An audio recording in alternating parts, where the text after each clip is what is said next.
When you triple, everything breaks. And when you triple, the people that got you there aren't the people that triple you again. And that was a hard truth to accept.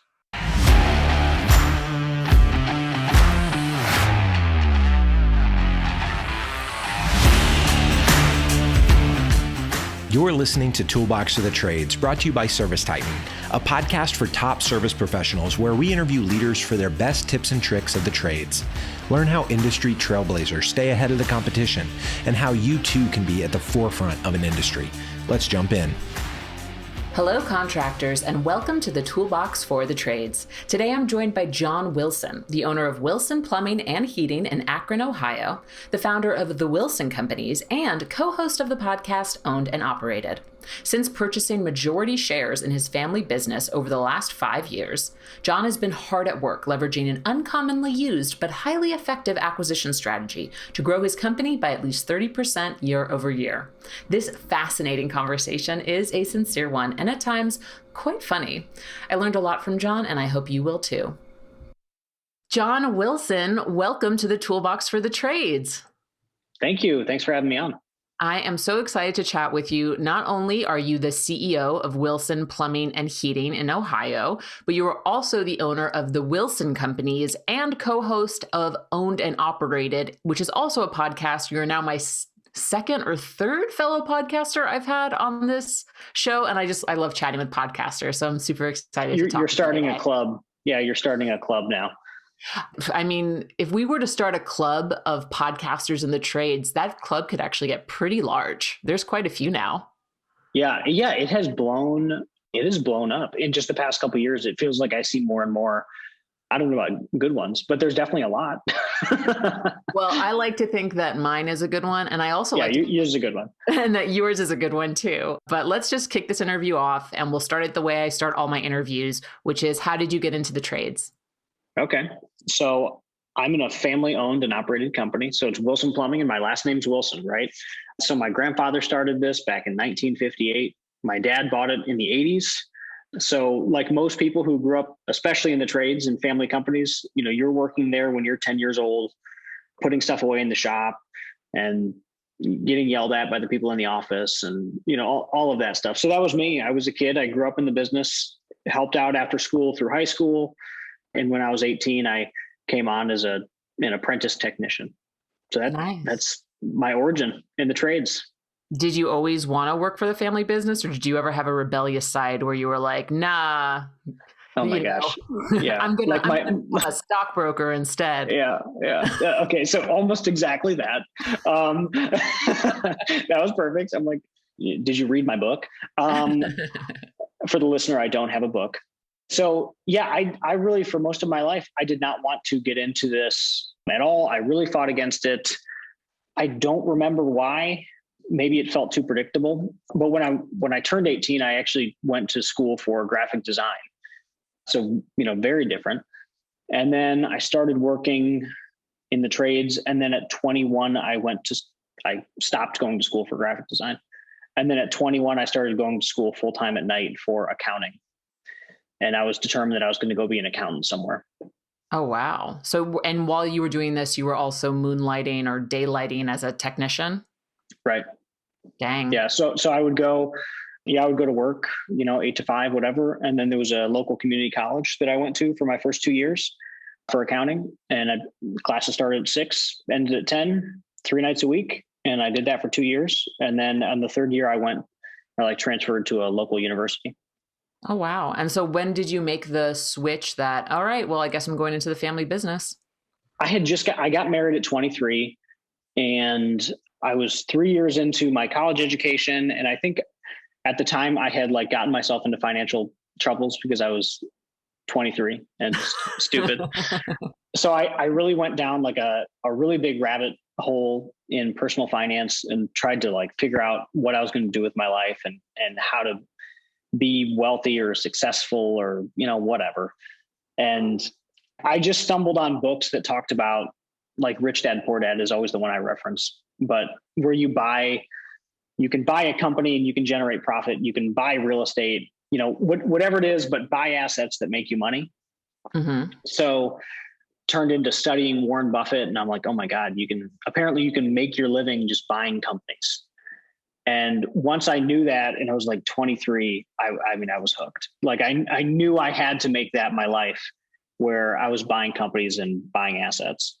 I love that. And we'll get into that, by the way, with the Wilson companies. As a heads up, listener, this episode is going to be very much about acquisition, equity, all of that stuff, which I'm really excited about because like you, John, I also went into my own journey into personal finance, but unfortunately it was not as early as 23. It was only a couple years ago, but we all get there. So before we go into the Wilson companies, which I think is super cool, let's talk about Wilson Plumbing, Heating, and Cooling. Just give me the makeup of the company. What's your annual revenue look like? How many techs, residential versus commercial, the whole deal? Yeah. Like, do we talk about history or? Whatever you want, however defining the company means to you. Okay. Well, defining the company for me has been a company of rapid growth. So when I first bought into the company in 2016, we had under 10 employees and we were doing about $1.1 million of revenue. Through a couple of acquisitions and just learning how to run a business, we're expecting to close 21, a little over 5 million with about 32 employees total. And that's 22 trucks on the road across 3 different trades. Wow. That's pretty significant growth from 2016 to 2021, which is when we're recording right now, February of 2021. So you didn't actually come into the business as your typical father handing down the keys to his son. You actually bought in. I would say that most people have the premise of your question is that most people don't buy in. And I would say that people have a very interesting conception about how family businesses are handed down, because you can't hand a business over. Like if I was handed a business, the IRS would have sent me and everyone in my family to prison. Like it's a taxable asset, right? You can't hand away an asset that should be taxed on sale. So we could dive into how that dynamic works in selling, but usually the only way to hand down a business is if the parents die and it's inherited. Or you can gift it over the course of maybe 10 years because there's a gift exclusion where you can gift up to $15,000 per adult to your kids. So if that was your parents, that would be $30,000 total. If they each own shares, you could gift that. So I do know some people that the business was maybe worth $300,000 or $400,000 and they gifted it over the course of 10 to 15 years. In our case, the business was already worth more than that. So using a gift exclusion, that tax exemption would have taken about 20 years to fully move the company, which was not our intention. Oh, dang. That's so fascinating. This is new information to me. I say this on the podcast all the time. I am not a business owner. I'm just that's okay. Enthusiastic observer. So thank you for clarifying that. We'll assume that some other people listening right now also learned that. So you actually bought in. So you became, and when you bought in, did you become a part owner of Wilson Plumbing, Heating, and Cooling? Yeah. So I bought 50% of the company and it was a seller note to my parents. To my mom, I bought my mom out. So I bought 49% and then my father retained 51%. And then in 2019, I bought another 49%. So my father, Paul, will retain another 2% for however long. Oh, wow. So what did that look like? This may get a little personal and you can tell me to... Bring it on. I'm an open book. You can tell me to go kick rocks if you want to. But what's it like kind of in those first few years as you're taking over ownership from your parents? And I can imagine, given what I know about your background, presenting different types of systems, different types of processes, and just a different way of doing business. Yeah, it probably depends a lot on the two people involved. I'm sure that we've all heard or seen family businesses that act anything other than family, right? They are at each other's throats and whatever. That was certainly not my relationship with my father. We had a great relationship before being partners. We had a great relationship during it, and we have a good relationship after. Great relationship after. But that being said, it was difficult to pull off what I wanted to pull off because I was 25, 26, and he was 69 at the time. So very different stages of life. And he wanted to exit and he wanted to slow down. And he really only liked this 10-person company. He ran it as a 10-person company for 30 years. And that was his, it was a lifestyle business for him that he used to go buy real estate and live his life, right? Put kids through school. So it was a difficult dynamic getting what I felt like we needed to do, which was invest aggressively into marketing and processes and acquisitions with someone who owned majority and did not want those things. Got it. And is that why you eventually, well, you said already he wanted to exit, so he had motivation to sell you the second half. But that is why we ended up doing it at the time we did. We were getting to the point where I was being constrained, and we both felt it. I could not make the decisions that we needed to make as a company in order to move forward because I was the minority shareholder that ran day to day. So there was a lot of marketing that we could not do. I didn't feel that we could pursue larger acquisitions, and I just couldn't sort of go the direction that I felt like we needed to go. Got it. And it sounds like you and your dad had a pretty good relationship. You said we both felt it. So was that just a series of conversations that got to this makes the most sense? Pretty much. Yeah, it was early 2019. We'd been doing it for 2.5 years, and we both saw where the business was going. We had just crossed 3 million for the first time. And what we had to do next was pretty straightforward. He just didn't want to be a part of it. So it was pretty easy to handle. And the transaction, once we sort of decided, hey, this needs to happen, it took about 2 months to iron out that final 49%. Nice. Quick question. What was it like to take a business that had been at 1 million steady for years and years to that $3 million mark? It was a train wreck. It was a total train wreck. So I've worked for 2 companies in my life. I'm like probably the worst employee in the world. I worked at a local ski resort when I was in high school, and I worked for Wilson Plumbing. So I have never worked at a company that had their shit together. I don't know if I'm allowed to say that, but we didn't know what onboarding was supposed to look like. We didn't have an employee handbook. We had no clue how to market. We just didn't know how to run like an actual company. When we got slow, we used to flip houses instead of learning how to market. I don't know. Looking back, even just 4 years ago, it's like, oh my gosh, I cannot believe that that's how that company used to run. Like, it was just so different. It was just so different. So we had to design the whole thing over again. And it was I want to say like trial and error, but it was mostly error of figuring out how to actually run a company successfully. So it was a train wreck.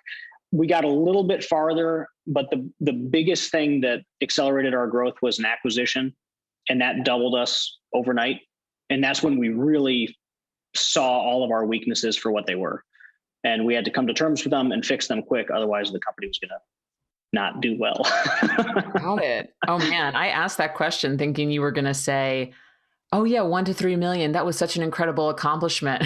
Just to get tricked as an honest response.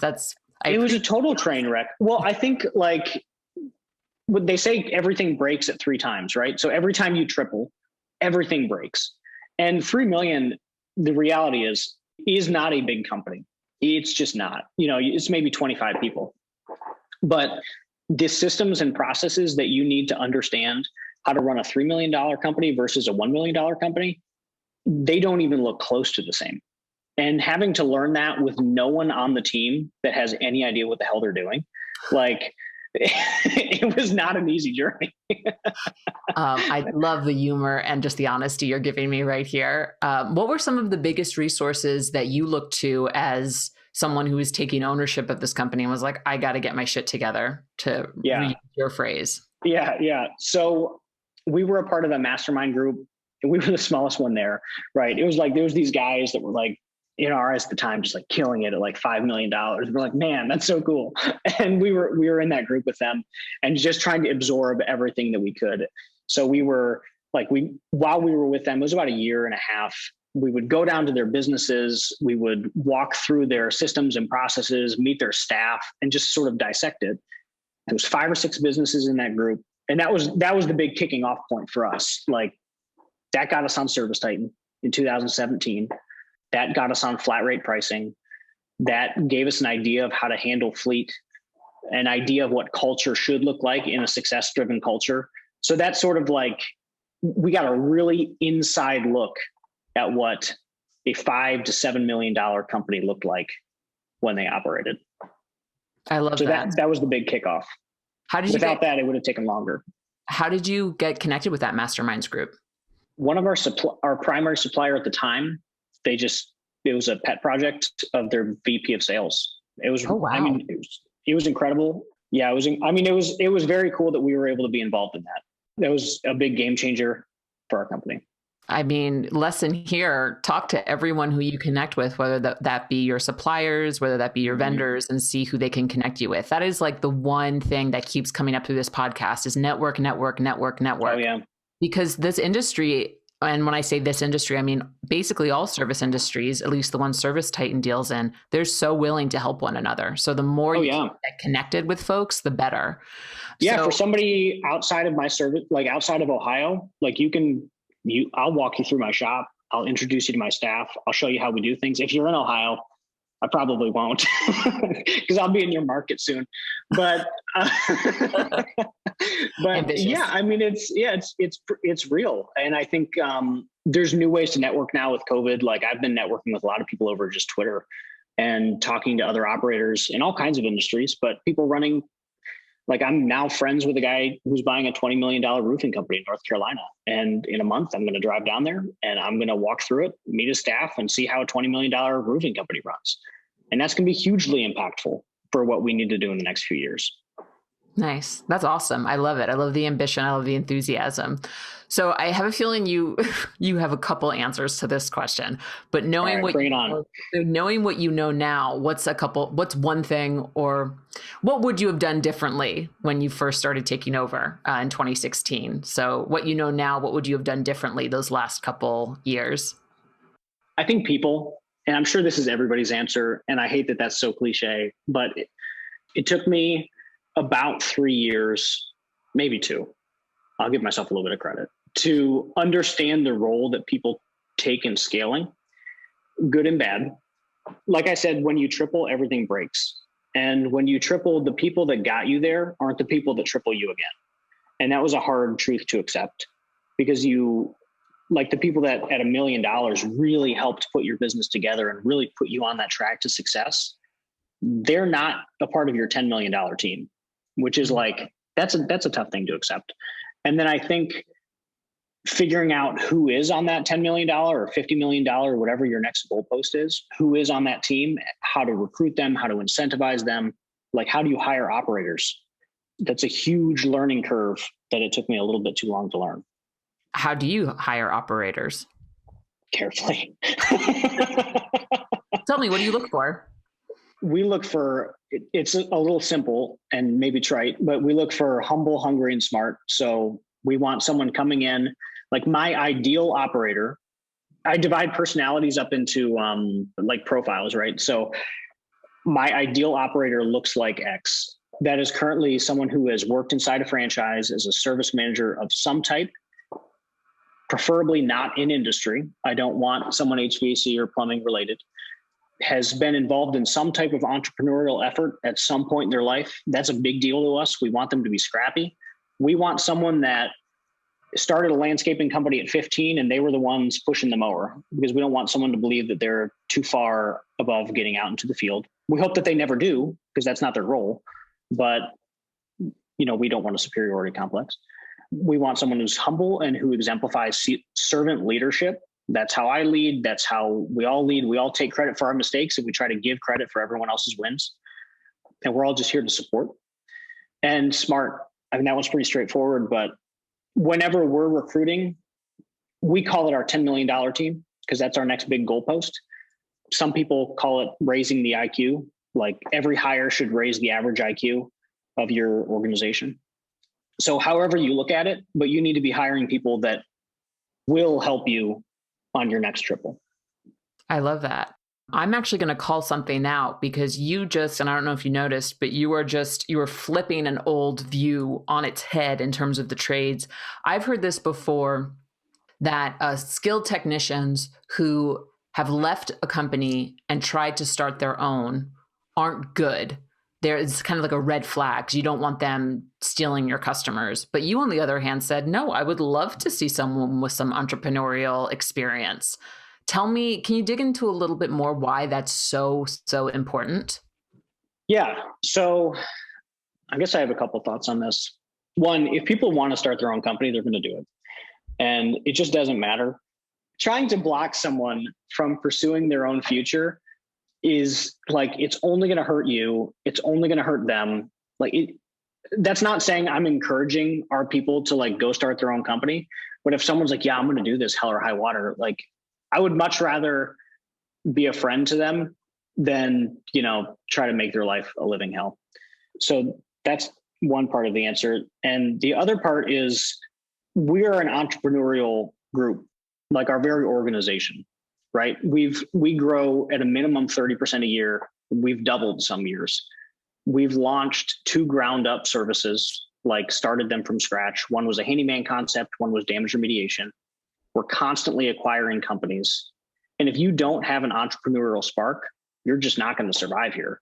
So like, I don't have any use for someone that's been a middle manager for 30 years because they're just not they're not going to be driven to succeed the way that we are driven to succeed. Yeah. Have you ever read a book called Multipliers? No, but I'm going to write it down.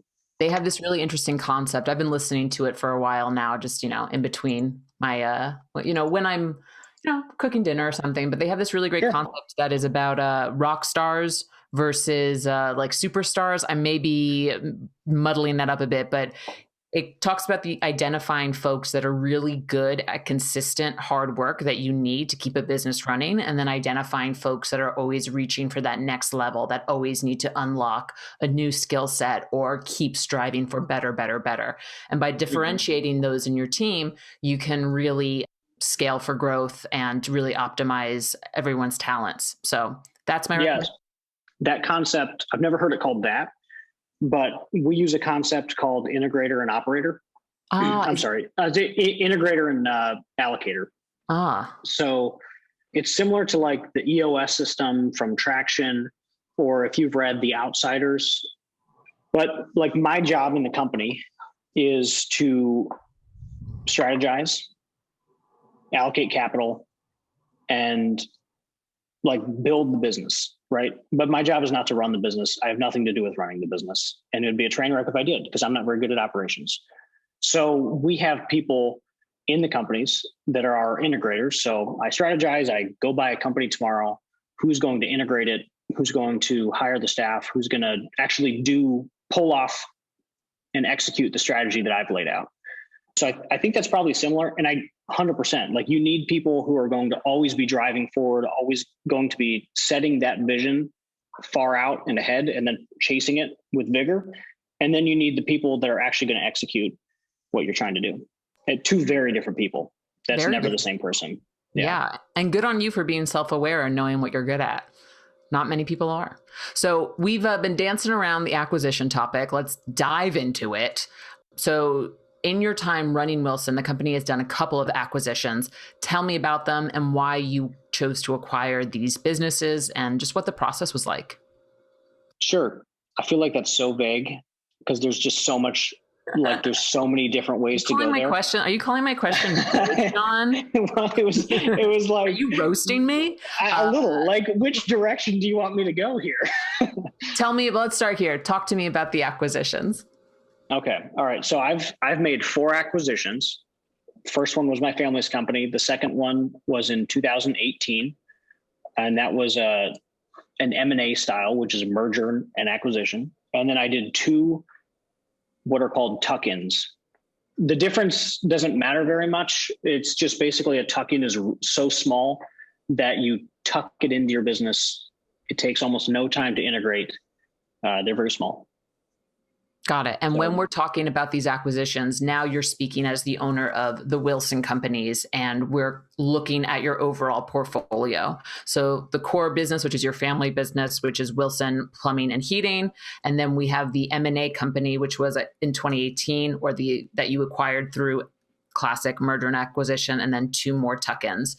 And it sounds like you're kind of taking them all under that one umbrella right now, which is Wilson Plumbing and Heating. Right. So the strategy that we've been employing is called rolling up. So you buy it's called a platform company. it's just your first company in the space. Anything could be a platform company. Once you have your platform company, you start looking at either equal size mergers or larger ones or tuck-ins, but basically you have your foothold inside the space and then you just start adding to it. It's frequently used by conventional private equity. Like if conventional private equity went and bought me today, they would buy 3 to 5 more companies in my area, roll them all up, combine management, save a bunch of money on all those shared processes, and then sell it off in 3 to 5 years for whatever their fund life is. Mm-hmm. So, but we're using a roll-up strategy, but we have no intention of selling the platform company, which is my family's. Got it. Very interesting.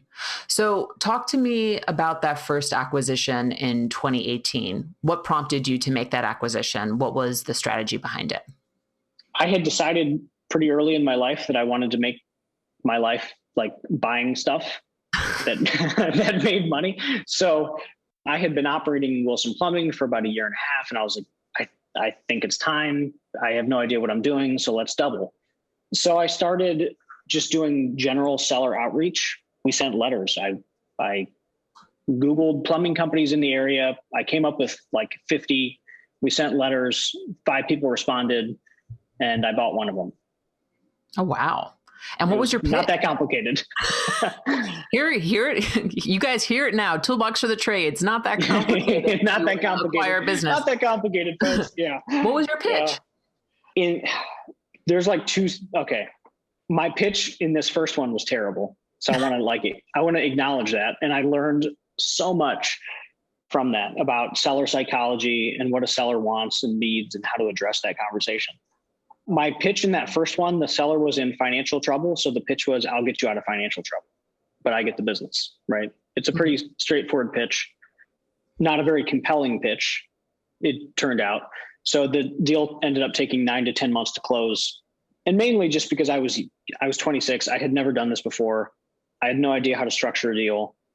And I didn't know how to talk to a seller and talking to a seller and helping them design their exit from the company that they've run for 30 years, that put their kids through school, that sent them on vacations. Like, that is a skill and practice is the only way that you're going to get good at that.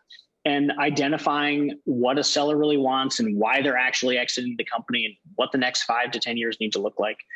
So I learned all of that in that transaction because I really went at it totally wrong, thinking I was there to do him a favor, which was get him out of financial troubles. And that was as good as I needed to get. And I didn't really need to be conscious of all the other soft skills that went into that. And obviously that was, incorrect. So I learned and adapted. Got it. Really interesting. So you acquired this company in 2018. You did it brand new, no experience. I love it. I love the gumption. I'm similar minded. You rolled up this second company into the platform company. And when you did that just add to your existing database of plumbing and heating and air contacts, or did that expand into a new service area? Did that expand into a new trade? What did that look like? So we were in plumbing and heating in the base company. And they just did plumbing, but it wasn't a new geographical area. So it was in a county just south of us, not a huge population, but another city, basically 500,000 or 600,000 in that whole county. But second generation family business, they'd been around for 35 years.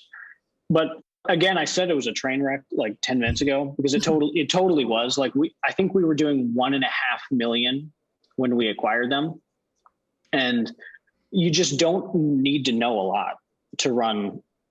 This isn't an insult to people running $1.5 million companies. It's just, we were a 60-year-old company that had a huge customer base that had never had to learn how to market, never had to learn how to really hire because we'd had technicians for 10.5 years. But there was just so much that we had no idea how to do because we'd never needed to do it because we'd grown gradually over 60 years. So when we doubled, it was such a train wreck because we all of a sudden had to figure out how to actually run a company instead of run a lifestyle business. What were some of I'm sure the stuff that came up in my previous question, people, systems, and processes. Is there anything that really comes to mind right now when you think about that train wreck of combining the two? Yeah. I mean, overhead planning fleet management, marketing. We had no clue how to market. We'd never marketed. So we just, like 2 months after we bought them, we got onto Google to start that's a learning curve, and we had to do it under duress. HR was a big one. We had our HR practices were just horrible, really terrible, bad onboarding, bad hiring. I could go on and on about our bad HR practices. Like, we're nice people, but we just didn't know how to do it. Sure. I'm trying to think what else was a total train wreck. Well, let's stop at hiring and onboarding real quick, because we actually haven't spoken too much about HR practices on this podcast, but onboarding. So right now you have two companies, right? You have your platform company and you have the company you just acquired. There has to be some thought and consideration that goes to merging those two together, bringing over technicians if you're not just purchasing a database or a name, but bringing over employees, integrating them effectively with your employees and making sure that folks are lined up and incentivized to make sure it all works, right? Right. Yeah, that was, for me, that was most of I'm good at strategy. That's like one of my 3 things I'm good at. So that part of it, we had on lock. We didn't have any drop off of technicians. They were able to integrate day one. And we went into that acquisition with, we now call it our 100-day plan. So whenever we acquire a company, we have like a folder. We sit down on day one and we sit the company down. And it's a tell-all, like you can ask me anything. And I give them, we go over their benefits, we go over handbook, we go over how the company runs, who the players are. There's an org chart. And then there's a very detailed list of here's what the next 100 days looks like. Because when somebody is working for a company that gets sold, there's a bunch of concerns that flash across your mind when you find out. And usually it's like a Monday morning and the owner doesn't tell you before. So like, here comes me, like, hey, I'm your new boss. So we spend a lot of time and energy trying to ease that transition. Yeah. So by bad HR and onboarding practices, it was more like we didn't know how to recruit effectively. We didn't know how to, onboarding really was a big one. We could onboard a company. That one we actually did pretty well because we devoted so much energy to it. But a good example of our practices, I brought somebody on in 2019 as a technician, and it was 6 months later and he still didn't know how his vacation worked. Like that's bad onboarding, right? Like that's on me. I was doing the onboarding and I was doing it wrong. So we really changed it where now there's like a week-long process to onboarding. If a new tech comes in, they're in the office for 2 days training with whoever the training manager is. They're riding along, they're going over our software, and they get bought in to to our company in the first week. Got it. Very interesting. So it sounds like with this first acquisition, you expanded into a new area. All of a sudden, you got all this market share. You had to figure out how to market to these people because now it wasn't just the Wilson family name that folks had known for 60 years and were calling up like, oh yeah, call Wilson. We always call them for our plumbing and HVAC needs. So you had to have a quick, rapid session in marketing 101 under duress. I love that. Under duress. Well, we had only ever had 3 or 4 techs in service, and suddenly we had 10, and we never had to market. So we didn't know, oh, you have to keep these guys busy. We just assumed the phone would always ring, right? Yeah. That's not how it worked. So suddenly we have guys just sitting around and we're like, we don't know how to market. We've never had to do this. So that's the under duress, is like, we bought the company in February, and by June, like, we had to figure out how to market because this was not going well. This is so funny. Not funny, but I'm really it's enjoying funny. Yeah, no, it's funny. I'm enjoying the lightness of this conversation. What worked in marketing for you guys when doing that, and what didn't work? Well, when we first jumped onto marketing, all we did was digital because we had to drive results fast. So there's like, you can divide up marketing into like digital and branding, right? Like 2 halves of a whole. And we felt like for the first year and a half or 2 years of marketing that the only thing worth it was direct results. So like pay-per-click, LSAs, I don't think existed at the time, but something that I can put $1 in and get, 50 cents out or whatever. So that was backwards, but you get what I mean? Yes. So yeah, we were neglecting branding, and also because we needed results fast. So because we now had guys sitting around, and it was like, well, how do we get them to work immediately? So we signed up for Angie's List and Home Advisor and PPC and just everything that was a direct result advertisement. The downside of that was we neglected branding for too long. So then it was a hard ship to turn. We turned it, but there was a drop off for about a month when we shifted more out of PPC, because I don't know, should we get into depth on marketing really quick? I think is that a good tangent? I think this is a good tangent. Okay. I'm like, let's welcome. All right. So in marketing, you deal with diminishing returns like a lot. That's like half the game is handling your diminishing returns in this company. So we were getting to the point where we were spending $15,000 a month on PPC and no money anywhere else. Like that was it. That was our marketing. It was $15,000 a month on PPC. The problem with that is if I spent $6,000 a month on PPC, I would be in front of 80% of searches. So that last 20% cost me another $9,000, another 150% of my original marketing budget, right? Because it's diminishing returns. Yeah. So every $1,000 I reinvest into PPC, you get less and less leads from until you're overbidding on keywords. And it's just an ineffective way to grow. I didn't understand that for like a while. I was like, oh, PPC works. We're getting more leads. I didn't really think very hard about it. So yeah, one day I was like, why are we spending $15,000 a month? And how are we spending $15,000 a month? And in February, our phone still doesn't ring. Like, this just doesn't make sense to me. And then I started, I just stopped for, I guess, 2 minutes to think about it at all. And I was like, oh, okay, that makes sense. So we started investing heavily into alternative methods. Right now, this is kind of interesting. I don't know how long this will last, so I don't mind sharing this with the whole world because I think people are starting to catch on.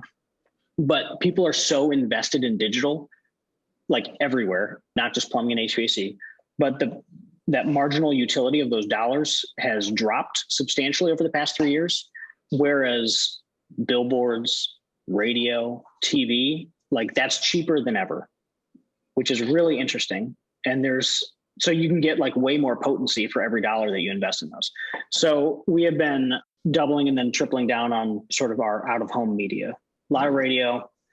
We're jumping on YouTube TV and currently have a billboard campaign and some mailers and that type of thing.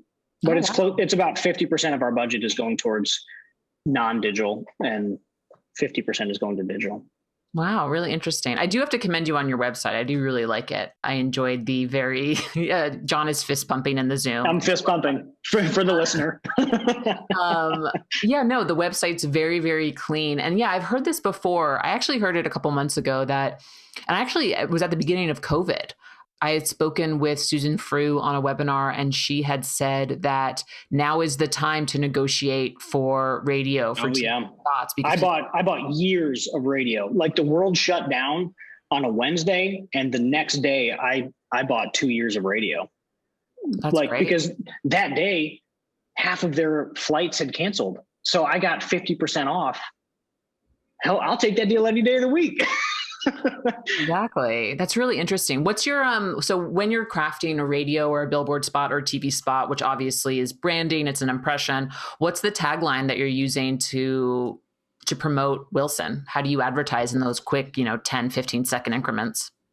Right now depends on, season or whatever, but the tagline is Better Call Wilson. Better Call Wilson. That's how it sounds. Oh, do you record the voiceover too? No, I do not. All right. This is all very fascinating. And again, I cannot tell you how much I enjoyed the brevity of this conversation and how honest you're being, John. I think everyone who comes on this podcast is very honest. I don't think anyone has been as honest as you have. So let's go into the Wilson companies. Now I'm just like, is that good or bad? No, I think it's excellent. That's the only way that people learn. And I think personally, my opinion, I've interviewed hundreds of owners and entrepreneurs at this point. I think the more honest and truthful you are, the more things will come back to you. So that's my opinion. But what do I know? I only host this podcast. I think in our business, to me, it's kind of a joke. Like none of this, it's just a game.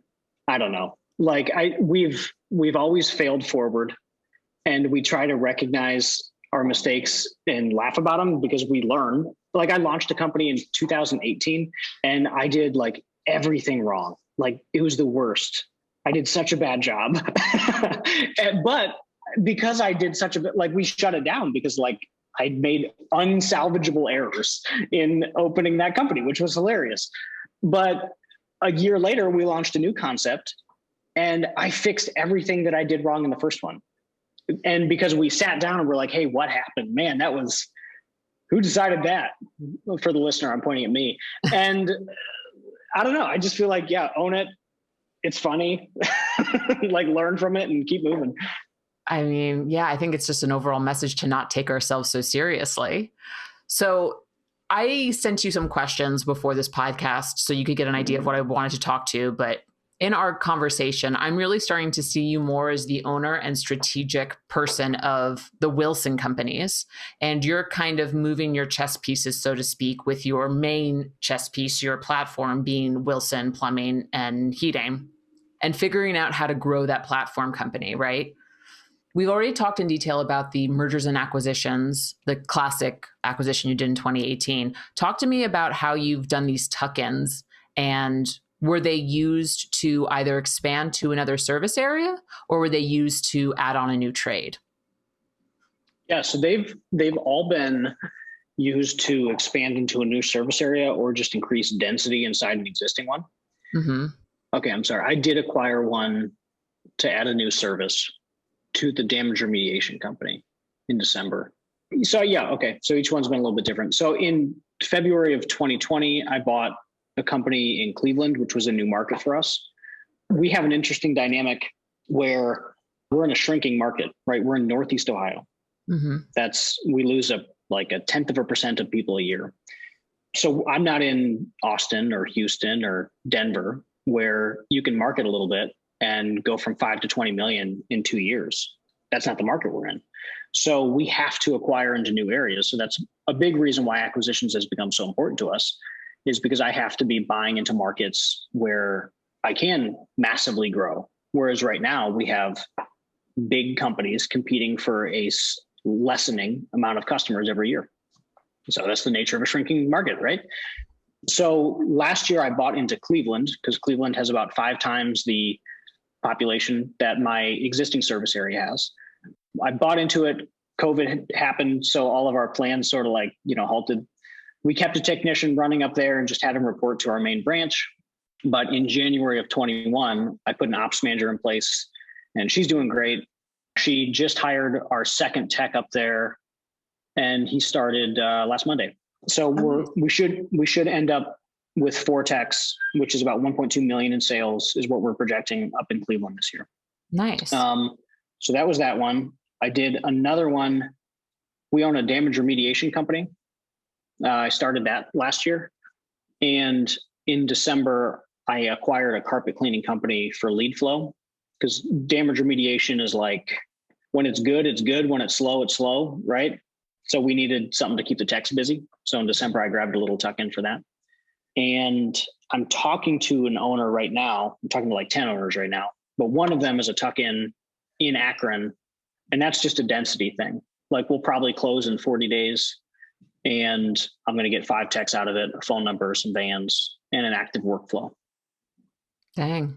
I've really never spoken to someone who's approached business like you are right now. I've spoken to a lot of owners who are just growing from within and pumping in dollars into budget.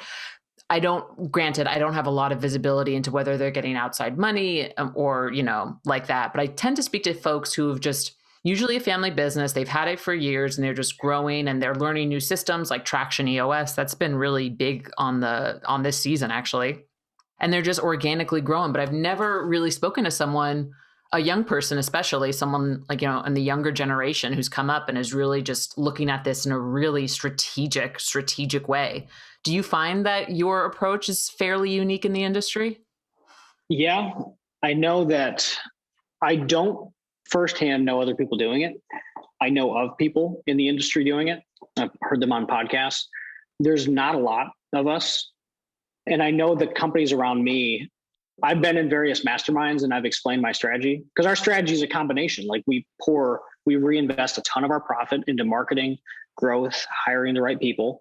And then every now and then I take a big swing and add 30% in a day, or I double in a day. not many people do it. And I think it's just because people don't know how, and they maybe don't want to learn, or it sounds intimidating or whatever it is. I do see a lot of companies doing, like I'll see a $5 to $8 million company buy a one-man show, because I think that's easy to them. That's a tuck-in. That'd be defined as a tuck-in. It's easy. It doesn't take very much work. There's almost no risk. Whereas this year, I'm planning on buying a company that does 40% of our current annual revenue. So we'll add that in one swing. And we're probably going to do 2 of those deals. So I don't know that there's a right or wrong way. Like, I don't know that we've taken more risk. It's just a different game. Yeah, it's really interesting. I think it's a really unique approach to it. I'm pretty fascinated by it. And again, it's a shrinking market thing too. Like, who are you talking to? Like, if you're talking to someone out in Denver, they have a different battle than I do, right? They have staffing, but it's a massively growing market. So customer supply and customer acquisition is very different than what I have to deal with in my 800,000 population service area. So acquiring techs and acquiring customers is easy. Yeah, Denver's the second most competitive housing market, and Austin is the first most competitive housing market. Don't ask me how I know. I've just been living in my student apartment for a year in Los Angeles, paying the price of a mortgage for most people. Yeah. I digress. Talk to me about what kind of business makes a good acquisition versus what kind of business makes a bad acquisition. Okay. So it probably depends on your platform. Ultimately, I'd say the type of business that makes a good acquisition is one that no one else is looking at, or no one else knows what to do with. So I'm residential, like exclusively at this point. Me looking at a commercial union contractor would do me no good. Whereas if I was a $20 million union contractor, I'd look at that. So it's really trying to align what they do, what you do, as close as possible. Sometimes you can get creative. Right now, I'm looking at an electrical contractor. We don't have electrical, and they are all commercial, but I think I can pivot them in about 6 months to residential, and nobody else wants to touch them because they're too small. So that means you can get a deal, right? So outside of like what they actually do, is it a cultural fit? Usually you're not allowed to meet the staff, but just talk to the owner. Like, if the owner is a jerk, then he runs his company like a jerk, right? So you probably know that that's not going to be a good culture fit. And he probably hired jerks, and it's a whole thing. So culture is a really big one. How do their systems look?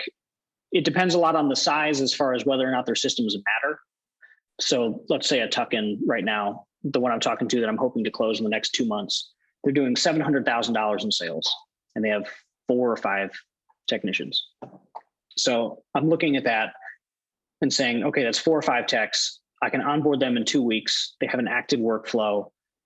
I don't need anyone from their office because they have no systems or processes that I'm interested in at that size of a company. Whether or not I take their vehicles and equipment, I don't know. I haven't looked at it yet. I definitely want their contracts. They have some really good, like, recurring contracts.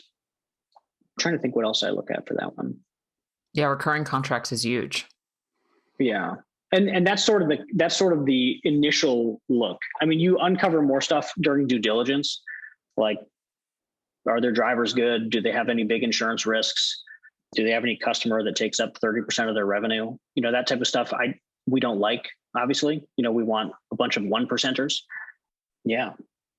That's really interesting. Yeah. I mean, there's about 100 data points that go into, is this a good fit? But when you're looking like off the cuff, how do you build or how do you design a campaign to talk to these owners? It's, what's their reputation look like online and otherwise? How big is their company? It's hard to buy one-man shows just because they want more than it's worth. And it's usually only worth like $30,000 to $50,000, which is hard for owners to accept reasonably. And if it's too big, it's not a fit. So it's size, reputation, and sales. I've also heard on the size thing that if it's a one-man shop, sometimes that customer base will be like, oh, but where's Dave? Dave's the one that always comes here and does my HVAC. So you have to deal with that too. Yeah. Personality-driven business is what it's called. But yeah, definitely likely. We try to avoid one-mans if possible. Anything below 5 is just tough. it's just tough to pull off because you're just not buying anything. Like there's nothing there. The customer base can't be that big because it's, a few people. There's no systems or processes that are great. You didn't have the dollars to own like jetting equipment or, valuable equipment that would add to my fleet. Your vehicles are probably 10 years old and heavily used. There's just not a lot there. Whereas when you start hitting that $1 million mark, okay, you've got some processes. Your guys probably know how to use flat rate or something like that. So I'm not going to lose them by putting them all on flat rate. Your vehicles might be a little bit newer. You probably have some drain machines. There's just stuff that happens at different levels that you care about when you're buying it. That's fascinating. Is there anything that sellers should think of when they're dealing with someone like you or maybe a more popular private equity firm? Not a more popular, but a more national level or a more traditional private equity firm? Yeah, I think sellers should be thinking about what they want their exit to look like what they want, not what they think it's supposed to look like or what their friend tells them it's supposed to look like, what they actually want the next 3 to 5 years of their life to look and act like. Because that's the determining factor in how a transaction happens. So if I have, we're actively in outreach. So I have 5 active sellers that we're working with. We're probably going to close on 2 of them within the next 6 months, and all different profiles. A couple of folks are in their 40s, a couple are 63, like 63 to 65, right? So like what those 2 sellers are looking for are very different out of their next couple of years. So when you're dealing with conventional private equity, what they're looking for in your business is called multiple expansion. So what I described earlier, the roll-up strategy that we use, that's a private equity strategy. So they're going to come in and they're going to buy a platform company, probably doing 500 to 2 million in net profit. And then they're going to add as many other companies as they can to that. The reason they do that is because when you buy a company doing 500,000 to 2 million in net profit, you're going to pay 3 to 5 times the net profit for that business. That's called the multiple. So that's how it sells. But as you grow, that multiple expands. So if you're doing $5 million in net profit, the multiple actually becomes 10 times. So if you buy 3 $2 million net profit businesses at 3 to 4 times earnings, you can sell them for 8 to 10 times earnings simply by owning them for a few years. So that's the private equity game. They buy your company, they give you a good financial offer for it, but they're going to absolutely wreck your culture because they're only going to own the business for 3 to 5 years, and then they're going to flip it. That is how private equity works. So if all you are looking for is the highest dollar out the door, private equity is great. You're going to get that highest dollar, and they might even recap you in. That way, when they sell the bigger company in 3 to 5 years, whatever their fund life is, you get a percentage of those proceeds too. So you get bought out twice. It works. That's the whole private equity game. When you're dealing with someone like me, who's defined as a strategic buyer, your people tend to be more taken care of. My holding period is forever. So we're not looking to flip it in 3 to 5 years. I'm not making short-term decisions based on what I need to give my investors back, because there are no investors. It's me and my company. So it's just a very different buyer. It's polar opposite buyers. Like I come in and I have a 20-year timeline at a minimum. Private equity has a 5-year at a maximum. Dang. Very interesting. Really giving me a lot of knowledge, John. A lot of things that I had never thought about before on this podcast. So thank you for that. Private equity is a big thing in the trades now. They really accelerated their buying in 2020 and 21. I know. Yeah, it's crazy. We've had a couple PE guys on the podcast before, and they're all great. I mean, everyone listening should obviously do their due diligence and figure out what's best for you. And they give similar advice, which is figure out what it is that you want. What is your end goal here with the transaction if you're selling? But it's really fascinating when you think about it. And it's also, you've mentioned a couple of times the psychology of the seller, and I've gotten into that too, like the emotional aspect of selling that you've built for years and years and years. And what that looks like to have someone come in and say, yep, it's worth, I'll pay you 1.5 for this. And you're like, wait, what? That's it? Or, Yeah, dollars they're a cheap substitute for everything that went into that company. And I think I see it a lot on Twitter. Usually there's a whole like entrepreneurship through acquisition sort of thing going on right now where people are buying companies, which is great, I guess. A lot of boomers retiring, but they're allowing the spreadsheets to guide the transaction instead of a company isn't a spreadsheet, right? A company is a group of people that are chaotic and happen to accidentally generate profit at the end of the day. Sometimes intentionally, right? Like that's a company, like they're all messy, like companies are messy, right? And that's okay. And trying to figure out how to like run a company pro forma off a spreadsheet before you buy it is just nonsensical until you go in and actually talk to the people running and working inside that company. Yeah. Company is just a chaotic group of people that just sometimes happen to make profit. I mean, that's the reality.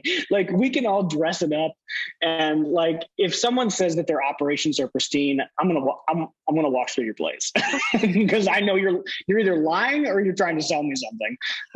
Oh my gosh! All right, John, we've been chatting for almost an hour. I can't believe we already hit this, but I have been neglecting I see why you were approached to co-host the Owned and Operated podcast just based on your honesty and your demeanor. Tell me a little bit about that podcast and what you guys are doing there, because I think I'm definitely going to become a regular listener. A subscriber? Sweet. Yeah, subscriber. So I'm on Twitter, right? And I'm talking to all these people and networking with Twitter's the networking convention of 2020 now. And there's all these people trying to buy businesses and trying to figure out how to run them. And I don't know. I think that there's this ridiculous conception that companies are just these well-oiled things that just print out cash for whoever happens to own it. And all you have to do is show up that day and you'll, back the truck up. We got some money, right? And I think it's insane. So what we're trying to do is we're dropping the veil. We're like, no, this is what it actually looks like. So we grow 30% a year, and that is a mess. Every year, that is a mess. So what did that take? Like, what decisions did we make right? And maybe more importantly, what did we make totally wrong? Like, how did we mess up? And what did we learn? We're going to be talking about the deals that we're actively looking at, not by name, but like, hey, here's what we're looking at. Here's how we're going to integrate it. Here's what we did last time. Here's why it worked so bad last time, but we're totally going to do it better this time. So we're hoping to just be honest and transparent and talk about what ownership and operations actually look like, not this like Instagram, I'm succeeding in public nonsense. Thank you. Thank you for saying that. I think it's crazy. Like, I don't know. A friend of mine, half of his staff quit yesterday. Half. Oh, geez. Like that's not something that's going to show up on Instagram, but I would talk about that on a podcast all day long because I bet you I learned quite a few things. Good luck to your friend, man. Yeah, he'll be okay. Like he learned a lot of good lessons, but he's not going to talk about that, right? Yeah. On that note, I have a couple rapid fire questions. All right. Thank you. Well, first I actually want to ask, because you already mentioned Rich Dad, Poor Dad. What are some of your favorite go-to podcasts and books? Because I imagine you are just a wealth of book recommendations and podcast recommendations. Oh boy. I really like anybody that's in the business of buying businesses. I like Warren Buffett, right? So there is a book called Warren Buffett, The Making of an American Capitalist. Easily my favorite book. And it goes from like birth to 95 or something like that. Talks about every deal, talks about wins, talks about losses. And I think that's fascinating. I really like The Outsiders. And that is a book about CEOs who excel at capital allocation and strategy, but are introverts. So I'm like, that's me. As far as like getting in, the books that inspired me the most in my life were Millionaire Next Door and Rich Dad, Poor Dad. Love it. These are all new book recommendations, so I'm very happy about it. Read them all. Yes. All right. How do you take your coffee? Black. If you could have dinner with one person, dead or alive, who would it be? Brent Beshore. He's totally alive. He runs a fund in Wisconsin, and I think I'm going to be able to have dinner with him because I've met him through Twitter. Nice. So he runs his own fund similar to you, and does he have a similar strategy? Yeah, my strategy is called holding company permanent capital. So like it's a very specific, and there's like 200 people doing it, right, in the States.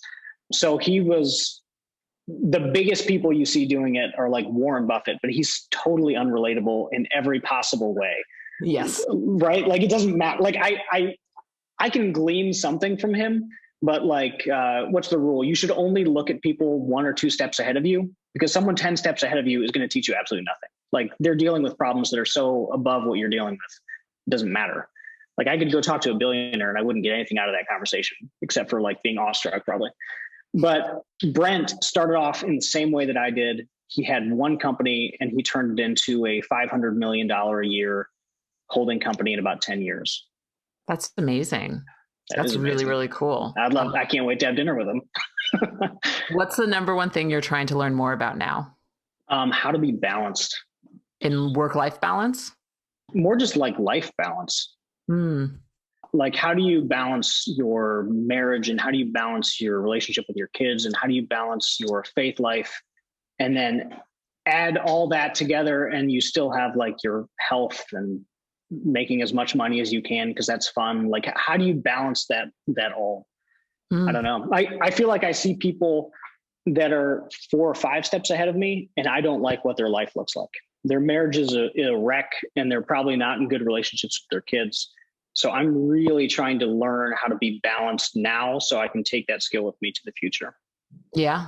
I mean, that's thinking about what you want your lifestyle to look like is, I think, a giant question you need to answer for yourself before you do any type of giant undertaking, right? If money weren't an object, unlimited resources, what's the first thing you would do? Honestly, like I like what I do. I can tell. Yeah, I've been like, I love this. And I hit my financial goals when I was 28. Like, I don't need to be doing this. I can sell everything and leave. But I really I love buying shit that makes money. Like, that is so much fun. And not because I need more money, but just because it's fun. Like, it's exhilarating. You get to, I don't know, go take down a company, or like right now we're talking about $1 million real estate acquisition because it's distressed because it's 5 restaurants during COVID. Like, heck yeah, that's fun. I want to figure that out. Get it, man. So I would keep solving big problems and attempting to profit from them, which is what I think I'm currently doing. Nice. What's the number one thing every contractor must do to run a successful business? Figure out if you're the integrator or the allocator. Like, what's your role? And stick to it. You're not both. You shouldn't be both. And if you try to be both, you will stay small. Love it. John Wilson, thank you so much for being a guest on Toolbox for the Trades. Thanks for having me on. This was fun. ServiceTitan's Growth Series, the only masterclass featuring turnkey advice from industry experts, is now available on demand. Unlock critical lessons to accelerate growth, like mastering systems and processes with Al Levy, leveraging open book management to motivate your team with Ellen Rohr, and getting into the growth mindset with Keith Mercurio.